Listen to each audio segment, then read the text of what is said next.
सेथि बोखावजाय Goalpara masters athletic championship 2022 खौ खुंफुंनो थाखाय लाहार फाहार खालामनाया सोलिगासिनो दङ। खुलुमबाय, बड'सानि स्टुडिय'आव रादाबखौ फरायदों आं सांग्रिला नार्जारि। चिरां जिल्ला काजलगाव राजा लामाजों नांजाबनाय उदांस्रि आलारि प्रेमसिंह ब्रह्म स्पर्ट्स कमप्लेक्सआव 26 फेब्रुवारिनिफ्राय साननैनि हाबाफारिजों बैसोगोरा सुबुं एबा 35 निफ्राय 80 बोसोर बैसोनि हौवा आरो हिन्जावसाफोरनि गोग्गो देहानि गिबि खेबनि थाखाय बोखावजाय गवालपारा मास्टार्स एथलेटिक चेम्पियनशिप खुंफुंनो लाहार फाहार खालामदों चिरां जिल्ला मास्टार्स एथलेटिक एस'सिएशनआ। बे बादायलायनायनि गिबि साननि हाबाफारिखौ बेखेवनानै होगोन पिडिसिनि गेलेमु बिफाननि मावफुं सोद्रोमा बोदोसा बर'आ। गिबियावनो आङो नोंथांमोन प्रेस मिडियानि नोंथांमोनखौ साबायखर बावबाय जोंनि चिरां जिल्ला मास्टार एथलेटिक्स एस'सिएशननिफ्राय। जोंनि बे थांखिया जाहैबाय प्रत्येक बोसोराव जे अल आसाम मास्टार एथलेटिक्स एस'सिएशना इन्टार डिस्ट्रिक्ट हिसाबै प्रत्येक बोसोराव बे खेलाखौ फाथियोमोन, किन्तु दुर्भाग्यजनक जे थांनाय 2 बोसोर जे करोना पेन्डेमिक तथा महामारिनि थाखाय खुनु खेला खुंनायनि खुनु परिबेस गैयै जानायाव खुनु खेलाखौ खालामबोनाय जायाखिसै। बेनिखायनो थांनाय 22 तारिख 12 मास 2021 आव अल आसाम मास्टार एथलेटिक्स एस'सिएशननि बिखय बबियाफ्रा मिटिं जानानै मोनसे डिसिसन लादों। दा बे डिसिसनानो जाहैबाय जे जोङो 2 बोसोर इन्टार डिस्ट्रिक्ट खालामनो हायैनि मेन खारना जाहैबाय करोना पेन्डेमिकनि थाखाय जानो हायाखै।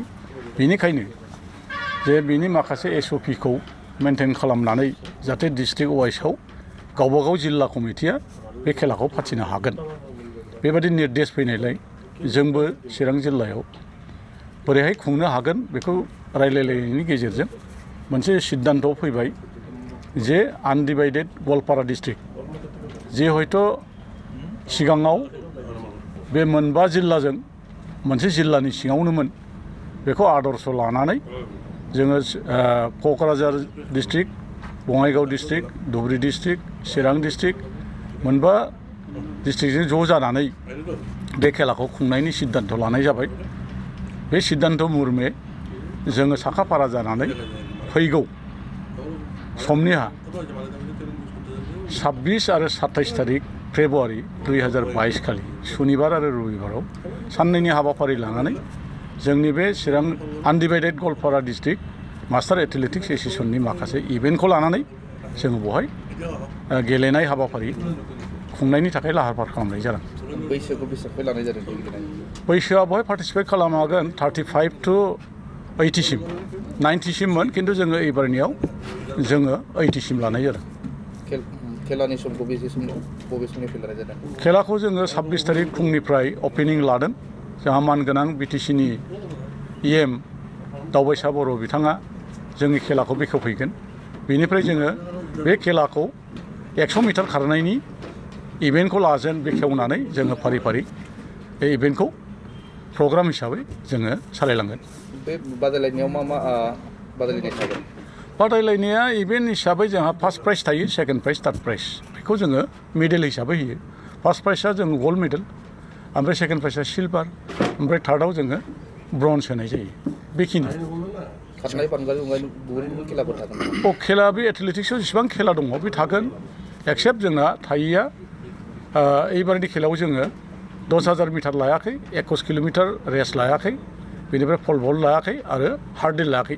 बाखि गासिबो एथलेटिक्सखौ गेलेहोनाय जागोन। वमेनफ्राबो बाहागो लानो हागोन?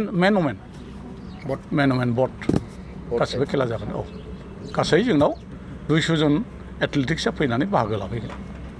बेनिखायनो दिनै बे प्रेस मिटनि गेजेरजों जोंनि आनडिभाइडेड गवालपारायाव जेसेबां जोंनि गेलेनायखौ मोजां मोनग्रा रायजो राजा आरो मानगोनां सोद्रोमाफोर आरो बेक्तिफोर बिथांमोनखौ जोङो जोंनि जानो गोनां 26 आरो 27 तारिखनि खेलायाव फैनानै जोंखौ मदद होफैनो जों खावलायदों दिनैनि बे प्रेस मिटनि गेजेरजों।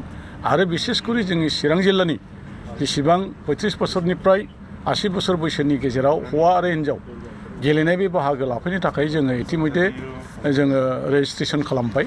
बिनि अनगायैबो गेलेनायाव गोसो गुदुं रायजो राजा बिथांमोनखौ जोङो दिनैनि प्रेस मिटनि गेजेरजों बयखौबो फैनानै जोंखौ सहजग आरो मदद होफैनो थाखाय बयखौबो जोङो दिनैनि प्रेस मिटनि गेजेरजों खावलायनाय जाबाय।